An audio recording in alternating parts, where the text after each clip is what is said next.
I never thought I'd be the type of guy to believe in ghosts.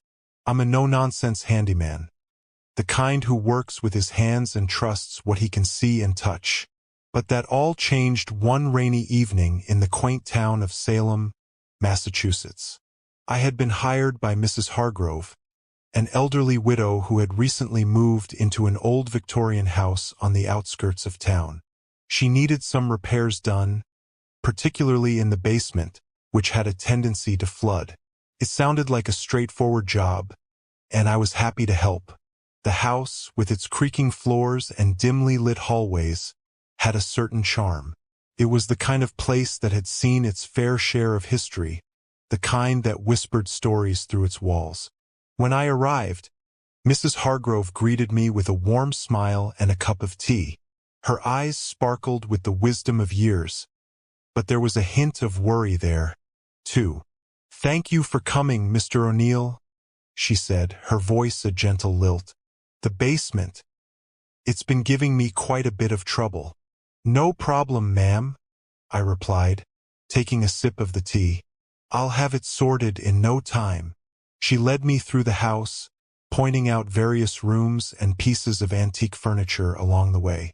It was clear that she loved the house, despite its quirks.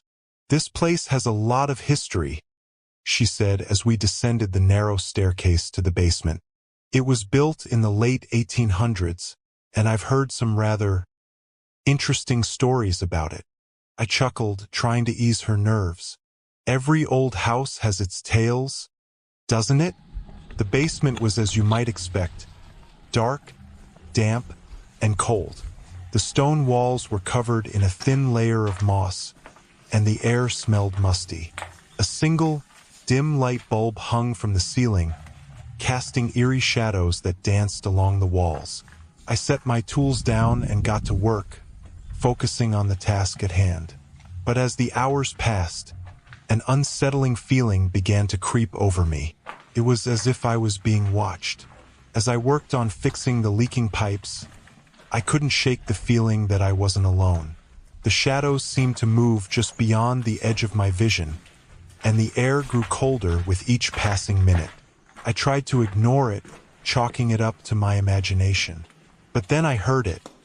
A faint whisper, just barely audible over the sound of dripping water. "Who's there?" I called out, my voice echoing through the empty basement. There was no response, just the steady drip, drip, drip of the leaking pipes. I took a deep breath and went back to work, but my hands were shaking. The whispering continued, growing louder and more insistent. It was as if a dozen voices were murmuring just out of reach, their words indistinguishable but filled with an overwhelming sense of sorrow and despair.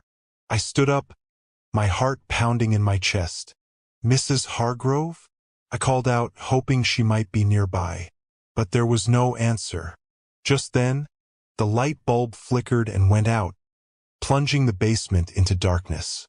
I fumbled for my flashlight, my fingers slick with sweat. When I finally managed to turn it on, the beam cut through the darkness, revealing a figure standing in the corner. It was a woman, her face pale and gaunt, her eyes hollow and staring. I froze, my breath catching in my throat. "Who are you?" I managed to whisper. The woman didn't respond. She simply stood there, watching me with those empty eyes. And then, as suddenly as she had appeared, she vanished, leaving me alone in the darkness.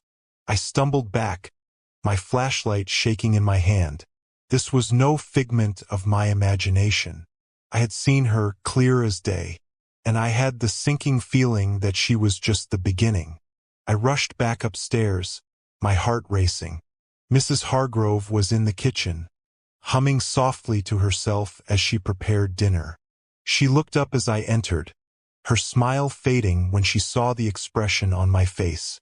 "Mr. O'Neill, are you all right?" she asked, concern etched in her features. I took a deep breath, trying to steady myself. "Mrs. Hargrove, do you know anything about the history of this house? Has anyone ever mentioned seeing things in the basement?" Her eyes widened slightly, and she set down the knife she was using to chop vegetables. "Oh dear," she murmured, wiping her hands on her apron. "I was hoping you wouldn't encounter anything. This house, it has a past, you see." She led me to the living room, where she pulled an old, leather-bound book from the shelf. "This is the journal of the house's original owner, Henry Whitaker," she explained, handing it to me. "He built this house in 1892, but his life was filled with tragedy. His wife, Margaret, died shortly after they moved in, and their only child, a daughter named Eliza, disappeared under mysterious circumstances." I flipped through the journal, my hands trembling. The pages were filled with Henry's anguished writings, detailing his descent into madness after the loss of his family. "He believed the house was cursed," Mrs. Hargrove continued, her voice barely above a whisper. "He wrote about seeing spirits, hearing voices. He even claimed that Margaret and Eliza were still here, trapped between this world and the next." I looked up at her, my mind racing. "Do you think that's what I saw?" "One of them." She nodded slowly. "I don't know, Mr. O'Neill, but I do know that this house has always had a reputation for being haunted. You're not the first person to experience something unusual down there." Despite my growing unease, I knew I had to finish the job. I couldn't leave Mrs. Hargrove with a flooded basement. And besides, I was determined to get to the bottom of whatever was happening. Armed with the knowledge of the house's dark history, I steeled myself and headed back down into the basement. The air seemed even colder this time, and the shadows more oppressive. I could feel the presence of the spirits, their sadness and anger seeping into my bones. But I pressed on, fixing the pipes as quickly as I could. The whispers returned, louder and more frantic, and I could hear the faint sound of crying. "Margaret? Eliza?" I called out, my voice trembling. "Is that you?" For a moment there was silence, and then a voice, clear and sorrowful, answered, "Help us." I turned, shining my flashlight into the darkness. The figure of the woman appeared again, her eyes filled with tears. "Please," she begged, her voice echoing in the cold, damp air. "Help us find peace." I swallowed hard, my heart aching for her. "How? How can I help you?" She stepped closer, her form becoming more solid. "The journal," she whispered. "Finish what he started." I realized then that Henry Whitaker had been trying to free his family from their torment, but he had never succeeded. The journal held the key to their release. I had to find the answers within its pages. I spent the next few days poring over Henry's journal, deciphering his desperate writings. It was clear that he had believed the house was a conduit, a place where the veil between worlds was thin. He had tried various methods to communicate with his wife and daughter, but his grief had clouded his mind, leading him down dark paths. One passage stood out to me. Henry had written about a locket, a precious keepsake that had belonged to Margaret. He believed that it held a connection to her spirit, and that by finding it, he could help her move on. I showed the passage to Mrs. Hargrove, and she recalled seeing a locket in one of the attic boxes. We searched the attic together, sifting through old trunks and boxes. Finally, we found it. A delicate silver locket with a picture of Margaret and Eliza inside. It was beautiful, yet imbued with a deep sadness. That night, I returned to the basement with the locket. The air was thick with anticipation, and I could feel the presence of the spirits all around me. "Margaret, Eliza," I called out, holding the locket aloft. "I have what you need. You can move on now." The figure of Margaret appeared once more, her eyes filled with gratitude. She reached out, and as her fingers touched the locket, a blinding light filled the basement. I shielded my eyes, and when the light faded, she was gone. When we moved to the small town of Carleton Place, Ontario, my wife Emma and I were filled with excitement and anticipation. We had just bought our first home, a charming century-old house with a large backyard and, most importantly, a basement that I envisioned turning into my personal workshop. The house, with its quaint exterior and welcoming interior, seemed like the perfect place to start our new life. The previous owners had left in a hurry, leaving behind a few pieces of furniture and a lot of clutter in the basement. I didn't mind. It gave me a chance to make the space truly mine. The first few days were a blur of unpacking and settling in. Emma was busy decorating the upstairs while I focused on clearing out the basement. The air down there was cool and musty, a stark contrast to the warmth of the upper floors. On the third day, as I was sorting through a pile of old boxes, I found a stack of yellowed newspapers. They were dated from the early 1900s, filled with stories about local events and advertisements for long-gone businesses. One article caught my eye. It was about a family that had lived in our house almost a century ago. The article mentioned the tragic disappearance of their youngest son, Thomas, who had vanished without a trace. Despite extensive searches, his body was never found. I showed the article to Emma over dinner, trying to hide my unease. "Look at this," I said, handing her the paper. "Did you know our house has a bit of history?" She glanced at the article and shrugged. "Every old house has its stories," she said lightly. "I think it just adds to the charm." I tried to adopt her nonchalance, but something about the story stuck with me. As night fell and the house grew quiet, I found myself drawn back to the basement, the echoes of the past whispering in the stillness. A week later, the basement was finally cleared out, and I started setting up my workshop. I spent hours down there, enjoying the solitude and the sense of accomplishment that came with each completed project. But as I worked, I began to notice small, unsettling details. Tools would go missing, only to reappear in places I knew I hadn't left them. Strange noises echoed through the basement, faint at first, but growing louder and more distinct. One evening, as I was packing up for the night, I heard a soft, shuffling sound behind me. I turned, expecting to see Emma, but the basement was empty. I shook my head, trying to dismiss the creeping sense of unease. But the noises continued, and with them came a chilling sensation, as if I were being watched. I mentioned it to Emma, but she just laughed. "You're spending too much time down there," she said. "Maybe you need a break." I nodded, but I couldn't shake the feeling that something was wrong. The basement, once a place of refuge, had become a source of dread. Every time I went down there, the air felt colder, heavier, and the noises grew more insistent. It was a stormy night when I finally saw him.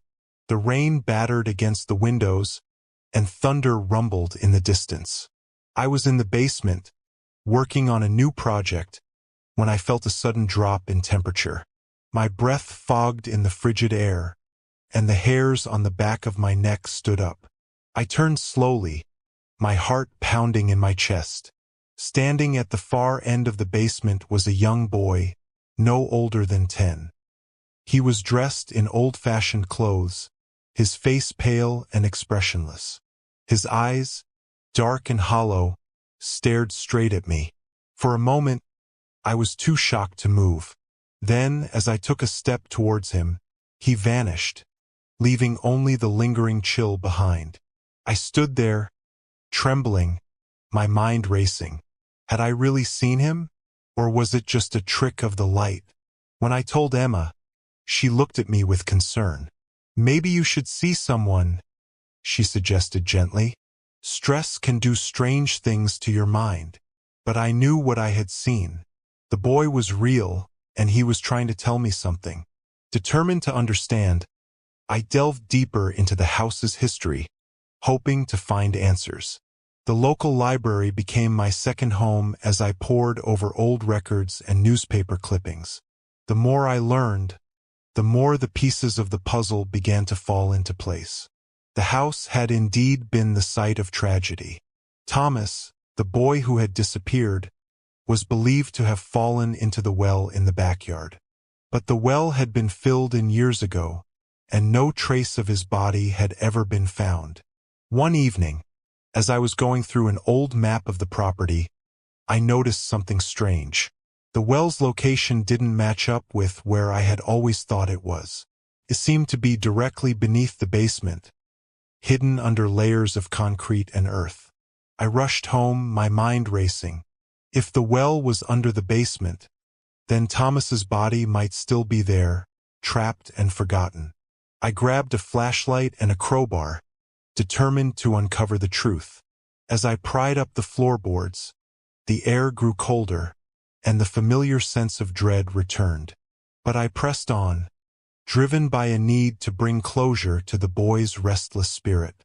Finally, after hours of digging, I hit something hard. I cleared away the dirt to reveal the stone edge of the well. I peered into the darkness of the well, my flashlight barely penetrating the gloom. The air was thick with the smell of damp earth and decay. I called out, my voice echoing off the stone walls. "Thomas? Are you there?" For a moment, there was only silence. Then, a faint voice, filled with sorrow, answered, "Help me." I recoiled, my heart pounding. The voice was unmistakably that of a child, and it echoed with a sense of hopelessness that tore at my heart. I knew I had to act quickly. I lowered a rope into the well, hoping to find some sign of the boy's remains. As I reached deeper into the well, the temperature dropped further, and I felt a presence behind me. I turned to see Thomas standing at the edge, his eyes pleading. "Help me," he whispered again, his voice filled with desperation. I nodded, my throat tight with emotion. "I will," I promised. "I'll bring you peace." With renewed determination, I continued my search. Finally, I felt something solid at the end of the rope. I pulled it up, my hands shaking. When the object emerged from the darkness, I gasped. It was a small, tattered shoe, covered in dirt and grime. It was all that remained of the boy who had been lost for so long. I took the shoe to the local authorities, who conducted a proper investigation. They confirmed that the remains in the well belonged to Thomas. The news spread quickly through the small town, and there was a sense of collective relief that the mystery had finally been solved. Emma and I attended the small memorial service held for Thomas. The townspeople gathered to pay their respects, and I felt a sense of closure knowing that the boy's spirit could finally rest. That night, as I sat in the basement, the air felt warm and inviting. The oppressive chill was gone, replaced by a sense of peace. I knew that Thomas was no longer trapped in the darkness, his spirit freed from the confines of the well. Emma joined me, her hand resting on my shoulder. "You did a good thing," she said softly. "You gave him the closure he needed." I nodded, my heart light. "It was the least I could do," I replied. "He deserved to be remembered." As we sat together, the house seemed to breathe a sigh of relief. The haunted basement was no longer a place of dread, but a space where the past had been acknowledged and laid to rest. And in doing so, we had found a deeper connection to our home and the history it held. Thank you for watching our Tales of Haunted Basements. We hope you enjoyed the stories. Share your thoughts in the comments below. For more stories inspired by real events or chilling fictional tales, click on the video appearing on your screen now or explore our other horror stories playlist. Don't forget to subscribe to our channel for more spine-tingling narratives. And remember, the next time you go into your basement, will you be alone?